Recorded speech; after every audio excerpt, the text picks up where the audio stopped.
Hey, we're out here fixing to hunker down and watch Wilderness Whispers. I hope that you are too.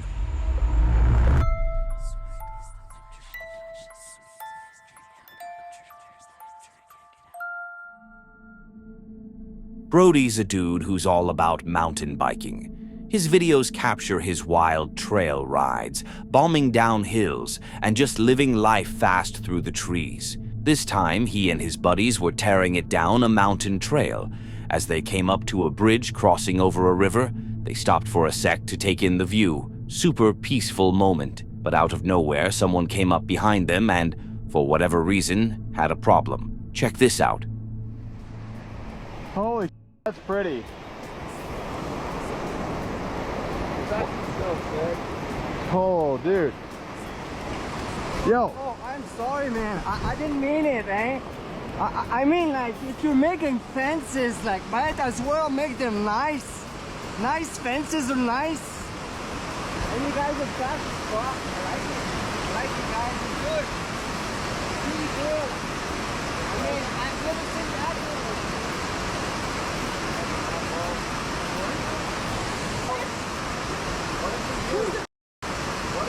Which one? Which one is?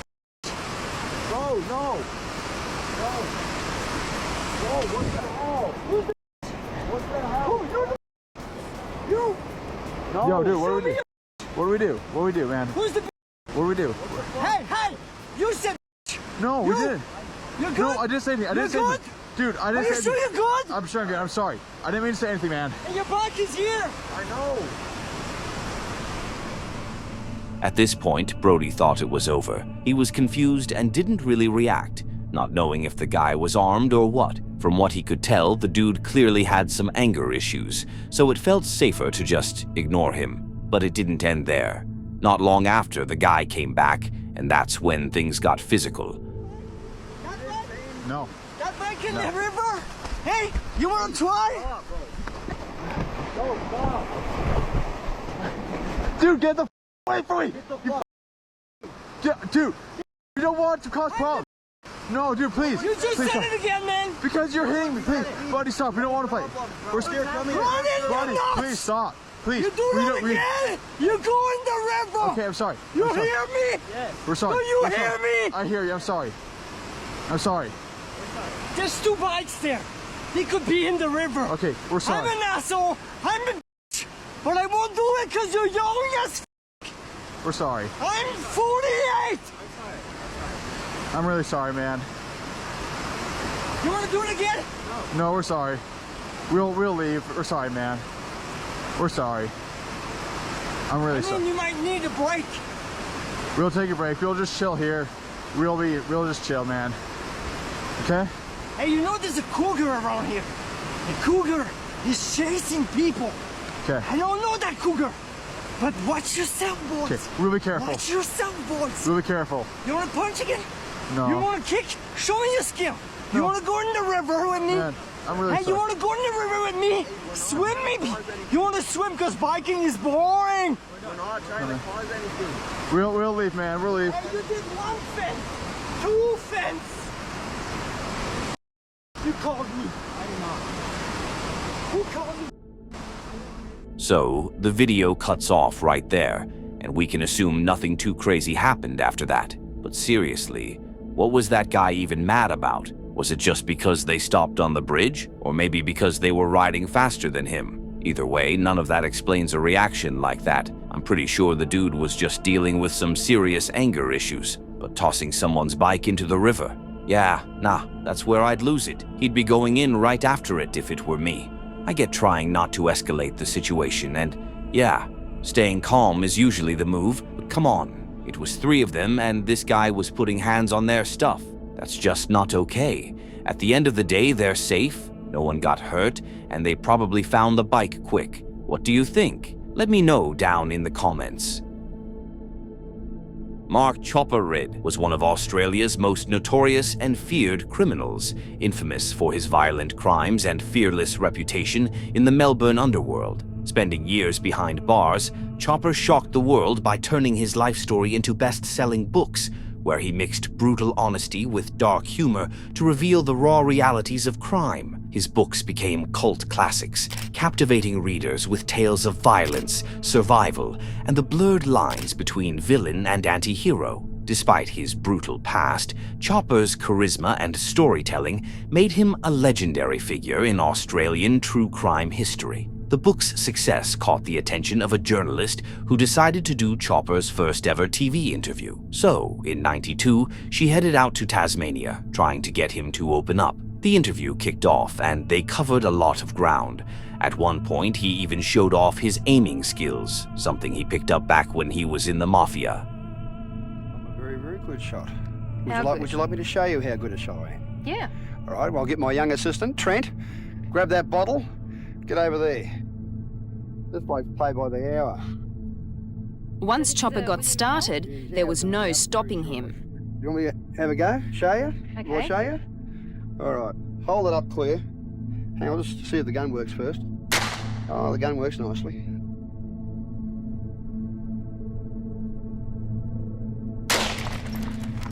Yep, I'm a crack shot.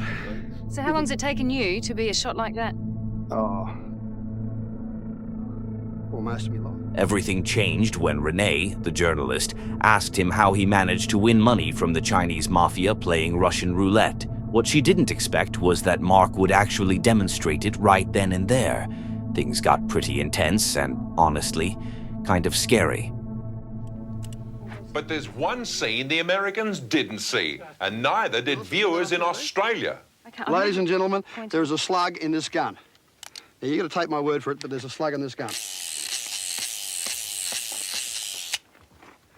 Well, I want one shot to my head. One shot to Renee's. Are you ready, Renee? I don't think I want to play. Are you ready? You don't want to play. Bad luck. This is the moment when the cameraman stopped recording.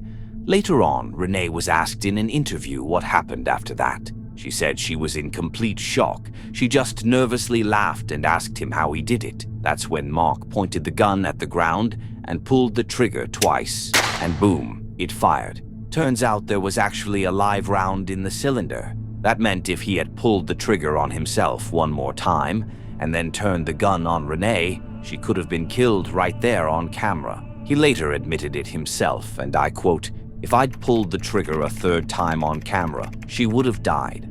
And about himself, he said, "I could have blown my own brains out for a joke." The truth is, he had absolutely no idea what he was doing. He was just running on dumb luck. Some people talk about over-oiled guns and how the slug usually drops into the third or fourth chamber, but that wasn't the case here. He was just trying to look cool for the camera and almost killed someone in the process. It's honestly terrifying, and it really shows why a lot of reporters are super cautious or flat out avoid interviewing former criminals like him.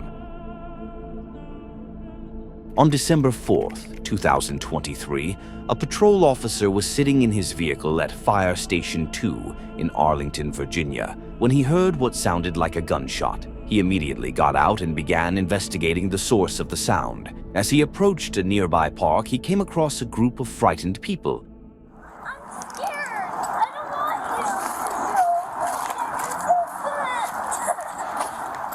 don't want you. I'm gonna go try to get them to stop doing that.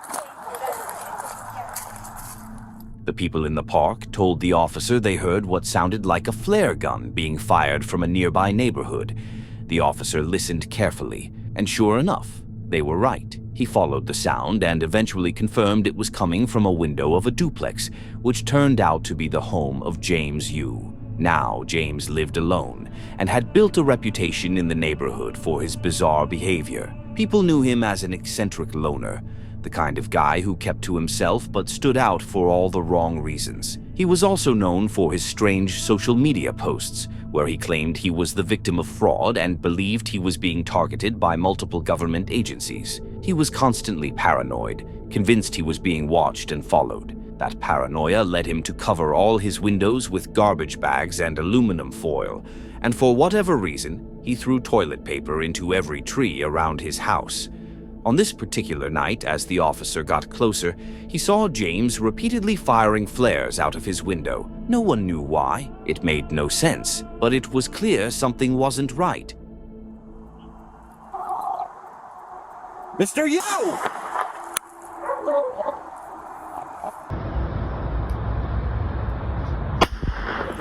Despite the officer repeatedly telling him to stop, James didn't listen. He just kept doing his thing, not saying a single word. Was he trying to send some kind of signal? Nobody really knew. His intentions were a complete mystery. But to the police, one thing was obvious. He might be a danger to himself or others. They didn't know if he had any weapons or if he was planning something even more serious. They had to get him out of that house. For hours, officers stood outside his door, calmly asking him to come out. But when it became clear he wasn't responding, they slowly began taking steps to force him out, one way or another.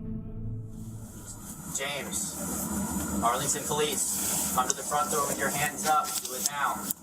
We have your building surrounded. You're not leaving. Come to the door now with your hands up and surrender.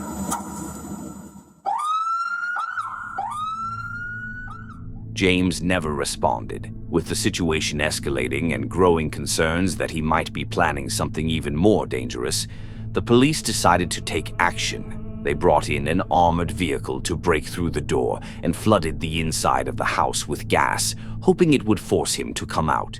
James, this is the Arlington Police Department. We need you to move away from your front door. Move away from your front door. James, this is the Arlington Police Department. We need you to move away from your front door. James, stay away from your front door. Stay away from your front door. That's when James finally responded, but not with words. This time, it wasn't the flare gun he had used earlier. He came out firing with a real gun.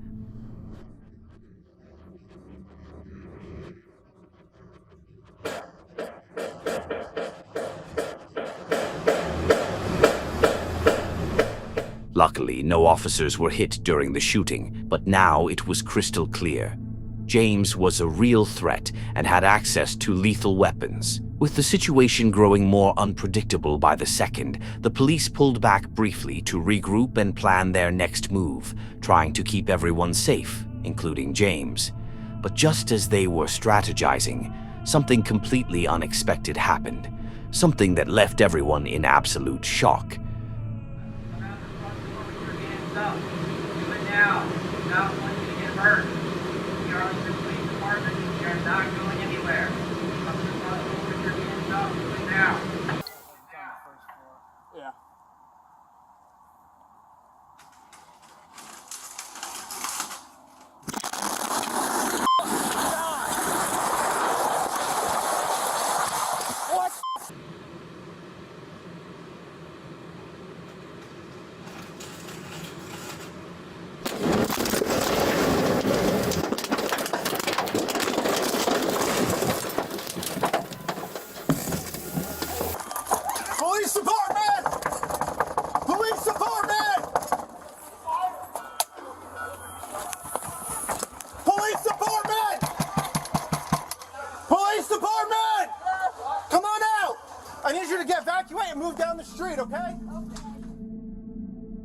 The explosion was massive.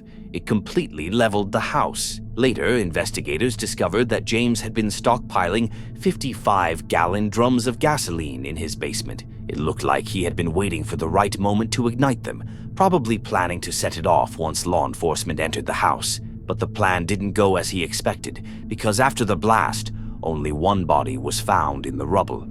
It was his. Not a single officer was harmed. That's when the conspiracy theories started swirling.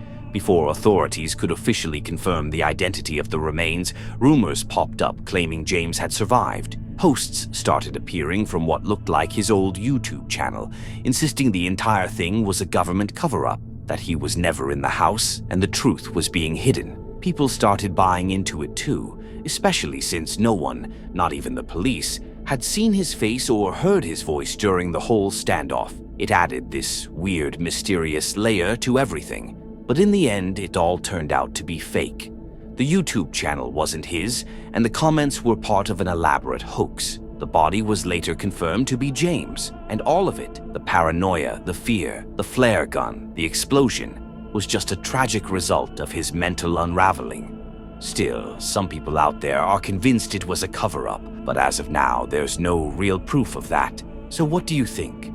Was this just a paranoid man's final spiral, or is there something more going on here? Drop your thoughts in the comments. I'd love to hear what you think. And while you're at it, don't forget to hit that subscribe button. It's totally free, and you can always change your mind later. I'm aiming to hit 100,000 subscribers by the end of the year, and with your support, I really believe we can get there. It was December 5th, 2009, when a nightclub in Perm, Russia, known as the Lame Horse, was celebrating its 8th anniversary. It was meant to be a night to remember, one of the biggest parties the city had seen in years. Over 300 people packed inside the club to join the celebration. But here's the thing, the venue was only legally allowed to hold about 60 people. It was a small space, and that night it was filled to more than 6 times its safe capacity. To capture the event, a cameraman and an interviewer were invited to document the evening.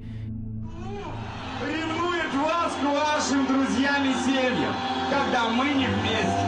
Но, наконец-то, наступают выходные, и вы снова одно целое, одна большая семья. Это Even with the massive crowd, the party was going great. Everyone was having a good time, the energy was high, and the MC was doing an awesome job keeping the vibe alive. The interviewer moved casually through the crowd, chatting with guests, asking about the event, and capturing it all on camera. Once the interviews were wrapped up, the cameraman turned his lens toward the dance floor. And by then, the place was packed. There were well over 300 people crammed inside.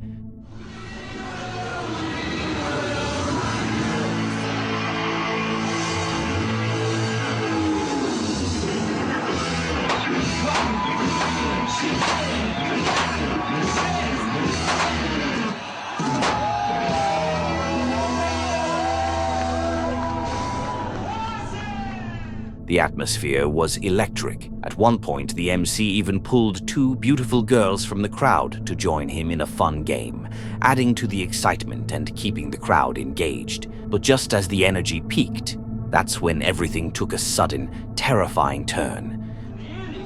замечательно. Очень люблю женщин, которые созрели. Зрелые, красивые, желанные, обаятельные. Дамы и господа, юбилей клуба, мы горим. Выходим из зала. Соблюдаем.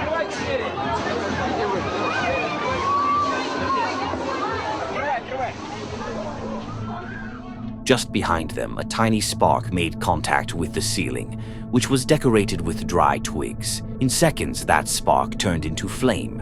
At first, people froze. No one knew if it was part of the show, something planned, or if it was actually serious. Then the MC saw what was happening. He grabbed the mic and shouted that the place was on fire, urging everyone to head for the exit. But think about it. Over 300 people all packed into a small club, suddenly trying to escape through a single exit.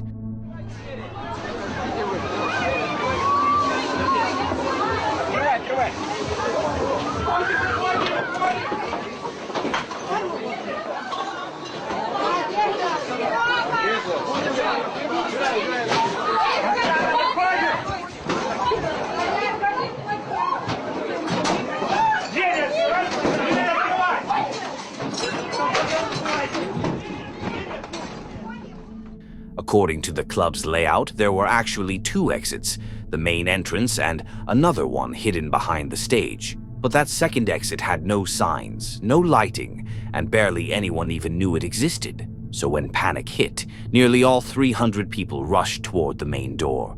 It was absolute chaos. The narrow exit quickly became overwhelmed, people were getting trapped, and many were left behind. Meanwhile, the fire was spreading fast, and thick smoke was filling the entire room. Then, suddenly, the camera stopped recording.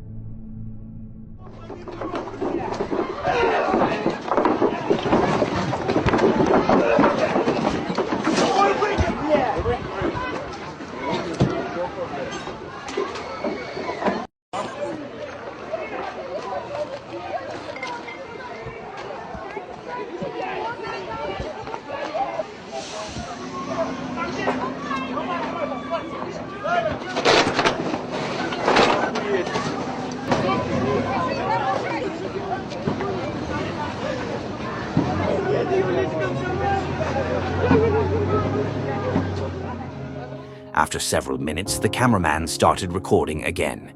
He and a small group of people had managed to escape, but it was clear how few made it out. Those who did were in bad shape, some with severe burns, stumbling out in shock. According to survivors, no fire trucks or ambulances showed up for nearly 20 minutes. One survivor recalled that after some time, just 2 ambulances arrived, took 6 or 7 people, and left. And then, nothing.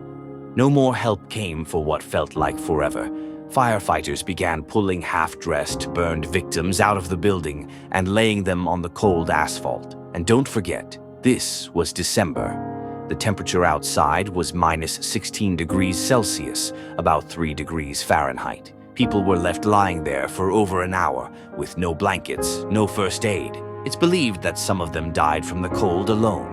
The failure in the emergency response cost even more lives, not just those trapped inside, but also people who had actually made it out and still didn't survive. In total, 156 people died, 101 at the scene, and 55 more in the hospital. It remains the deadliest fire in modern Russian history, and one of the most disturbing events ever caught on camera.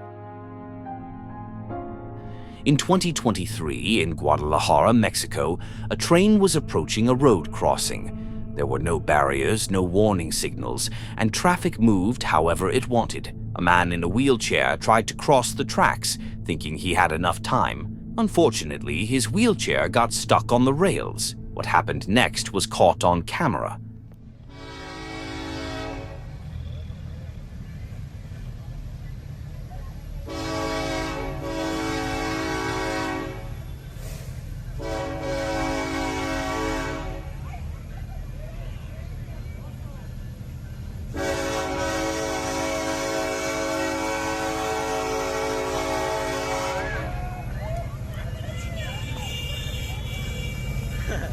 If you got here, the secret word is city.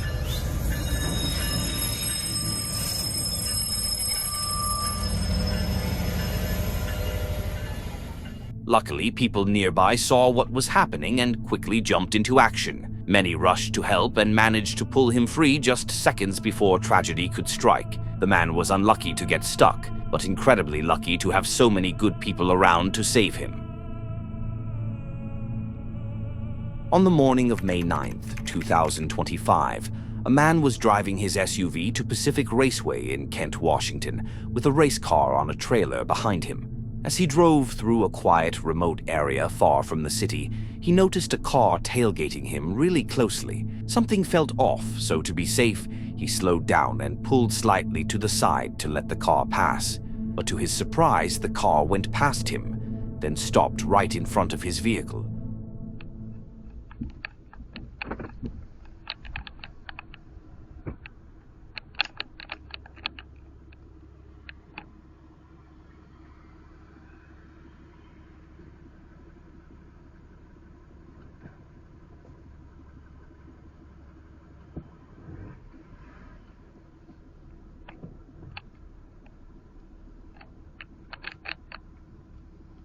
Whoa, whoa, whoa, whoa, whoa, whoa.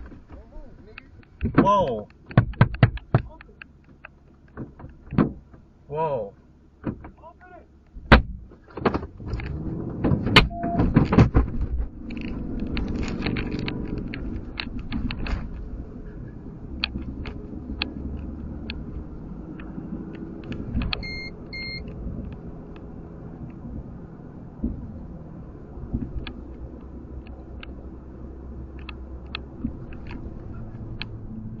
4 men jumped out of the car, guns loaded, shouting at him to surrender.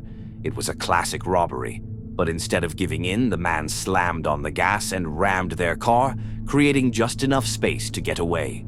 It was a bold move, especially since they were armed, but luckily they didn't shoot after him. They were probably just trying to intimidate him. This kind of thing doesn't always end well. You can tell he made a split-second decision that could have cost him his life. But in this case, the masked men were caught off guard and took off immediately. Thankfully, the driver got out of it unharmed.